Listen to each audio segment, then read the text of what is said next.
We had a lot of good matches. I don't know if I'll go through every match, but we had the Masshole Mike McCarthy on the show again.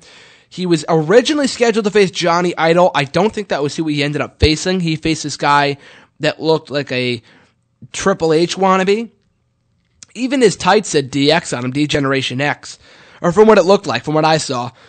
But it was a good matchup to kick off the show. The Masshole, I have a guilty pleasure for that guy. He reminds me a lot of CM Punk. Very original gimmick. I mean, come on. The Masshole, that's a sick name. You can't sit there and look at me in the eye and tell me that the Masshole is not an awesome name.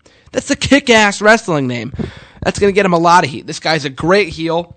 I mean, legit, listen to this. In the first few minutes of the matchup, there's this little girl sitting on the opposite side of the ring from where I was sitting, and she was making some mannerisms or yelling towards Mike McCarthy, the Masshole, and Mike McCarthy did not approve of that one bit.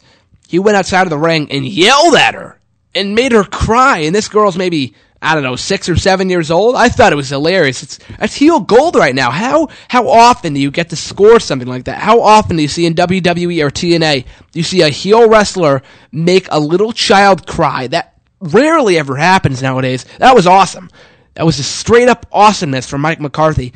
And another thing, too, you can't sit there and tell me that the chant, Masshole, Masshole, wouldn't get over huge of the crowd. I mean, granted, it's a little reminiscent of Goldberg, but come on.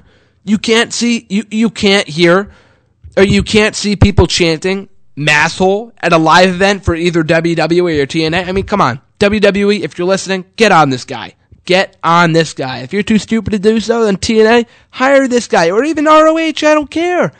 Get this guy on a bigger platform. This guy's money.